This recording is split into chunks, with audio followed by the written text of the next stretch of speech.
If there's one thing on Kilimanjaro that sparks both excitement and fear, it's summit night. And for good reason.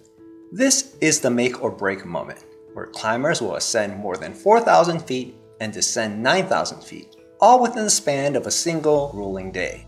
In addition, they start the summit bid with minimal sleep and endure hours of hiking in freezing temperatures until the sun comes up. Though these conditions are standard in alpine climbing, it's not for everyone. Introducing daytime summits. To cater to those who prefer a more relaxed summit experience, Ultimate Kilimanjaro offers daytime summit options on select routes. These route variants allow you to summit during daylight hours instead of braving the cold and dark night. Let's discuss the differences between daytime and nighttime summits. The main differences between daytime summit routes and their standard route counterparts are when the summit attempt begins and how long the descent takes. On standard Kilimanjaro routes, climbers usually begin their hike to the summit around midnight. For several hours, they ascend in the dark throughout the night. After 4,000 feet of elevation gain, climbers reach the top, typically between 7 a.m. and 9 a.m.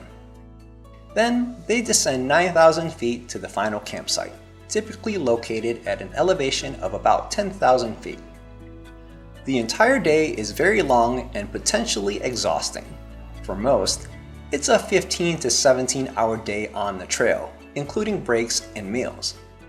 In contrast, the daytime summit routes begin in the morning. Climbers ascend during normal daylight hours and typically summit by early afternoon. Then, they descend only 4,000 feet to high camp. This is the key adjustment that makes the daylight summit possible, as less time is needed for the descent. Overall, the hiking time on summit day is shorter, about 9 to 12 hours. However, to make up for the shorter summit day, an extra day is needed to complete the descent. Therefore, the daytime summit variants are 1 day longer than the standard itinerary. For instance, a standard 8-day Lemosho route becomes a 9-day Lemosho route with a daytime summit. There are 6 main advantages of doing a daytime summit. Let's discuss each one. Number 1. Full night's sleep. Unlike the standard itinerary, which requires climbers to wake around midnight after perhaps a few hours of sleep, the daytime variant allows you to rest fully the night before. With a full night's sleep under your belt, you'll feel more energized for the summit push. Number 2. Improved acclimatization. Because you spend more time at high camp, you will be better acclimatized before ascending higher to the summit. For climbers who are struggling with the altitude, this is a significant benefit. Number 3. More comfortable summit experience. Temperatures during the day are significantly milder, and winds are generally less severe. Instead of having to wear the usual 4 to 6 layers on top, you'll probably only need 2 to 3 layers while hiking to the summit. These favorable conditions make for a more pleasant summit journey. The physical strain, while still challenging, feels less taxing without the darkness, extreme cold, and high winds. In short, climbing in the daylight reduces the hardship you need to endure and is thus easier to overcome. Number 4. Better scenery. Climbing when the sun is out means you can actually see the beautiful surroundings. You will appreciate the views and dramatic landscapes, constantly rewarding you for the effort you're putting in. Furthermore, seeing the terrain in front of you reduces the likelihood of slips and falls. Number 5. Less crowded summit. By summiting later in the day, most other climbers will already be on their way down, leaving the summit far less congested. This gives you a quieter, more personal experience at Uhuru Peak. There's no need to queue in line for a summit photo or feel rushed to leave. Number 6. Shorter summit day. As mentioned before, the standard itinerary requires a long day of hiking, summiting in the morning and then descending all the way to the last camp. But with the daytime summit variant, you'll only need to descend to high camp, cutting the day short and allowing for a more relaxed experience. If all that sounds good to you, well, not so fast, because a daytime summit also carries 6 main disadvantages. Let's talk about these. Number 1. Softer ground conditions.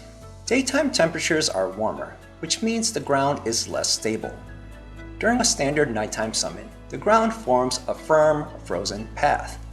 Think of the difference between walking on soft sand versus packed dirt. In the daytime summit, you'll have to contend with loose gravel and shifting terrain. This can make the climb somewhat more physically demanding. Number 2. Missing the sunrise. One of the most visually spectacular events that climbers see on Kilimanjaro is the sunrise over Mwenzi Peak. This is a highlight that climbers still talk about even many years after their experience. Opting for a daytime summit variant means you'll miss this magical moment. Number 3. Poor visibility at the summit. Kilimanjaro skies tend to be clearest in the early morning hours. This is due to the typical weather patterns that occur at high altitudes in tropical regions. During the night, cool air stabilizes the atmosphere and reduces cloud formation. But as the day progresses, warm air creates convection currents that can lead to cloud formation. Therefore, if you reach Uhuru in the afternoon, there's a greater chance of reduced visibility. Number 4. Staying high isn't ideal. Sleeping at high camp can be tough for a lot of people. Due to the high elevation, it's pretty normal for climbers to undergo disrupted sleep. This holds true before the summit and after. For those experiencing symptoms of altitude sickness or extreme fatigue, spending a second night at high camp is not ideal as it may exacerbate these symptoms. Descending to a lower camp would help with recovery. Number 5. Longer descent. As noted earlier, the daytime summit routes add an extra day to the standard itineraries. This means that the descent, which normally takes place over 2 days, now takes 3 days to complete. Most people are motivated to get off the mountain as quickly as possible after they've summited. For those eager to be done, this slower pace might feel like a drawback. Number 6. Additional cost. Since the daytime summit routes require an extra day on the mountain, the cost of these routes are higher than the standard routes. Now that I've covered the pros and cons of daytime summits, you're probably wondering which is better. When deciding between a daytime or nighttime summit, it really comes down to what kind of experience you're seeking. Some climbers relish the challenge of a nighttime ascent, seeing it as a mental and physical test. They want to push through the cold, embrace the darkness, and be on top for that special sunrise moment.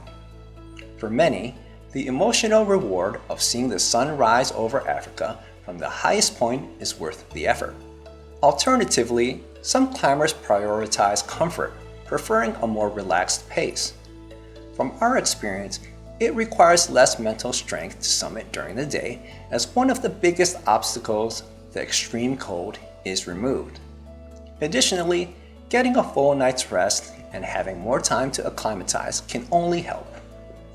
I've summited Kilimanjaro both in the day and night, and I'll say this: climbing in the daylight is certainly more comfortable. Because it feels very much like any other day on the mountain, in terms of the sleep schedule, the itinerary, and the weather, there is noticeably less stress and anxiety around attempting the summit. I believe this is a good thing and will help people who might be tempted to give up under harsher conditions. On the other hand, a nighttime summit feels like a bigger event. It's far more exciting because the circumstances are so different from your typical hikes. Not many people have done a night ascent before. The additional, unpredictable variables you have to contend with add a lot of drama to the experience. Earned success is a concept related to a psychological phenomenon where people attribute a higher value to outcomes they've achieved through hard effort. This theory states that when people endure significant effort, pain, or suffering to achieve a goal, the perceived value of the goal increases. Therefore, climbers who take on more challenging conditions of a nighttime summit might feel a greater sense of accomplishment. This would make the entire Kilimanjaro experience more fulfilling, more satisfying, and more impactful, reinforcing the notion that the harder the journey, the sweeter the success. One last point. If you're new to climbing and think you might go on to scale technical alpine peaks, then Kilimanjaro is a good place to practice a nighttime ascent. It's a relatively safe environment to test how you respond to tougher conditions and new challenges. This experience can prepare you for other mountains that require nighttime ascent without the benefit of a mountain crew and with less margin for error. Ultimately, neither a daytime or nighttime summit is objectively better. It comes down to your priorities. Either way, Kilimanjaro will certainly be a memorable and rewarding experience no matter when you summit. I'm Kevin with Ultimate Kilimanjaro, and I'll see you on the summit.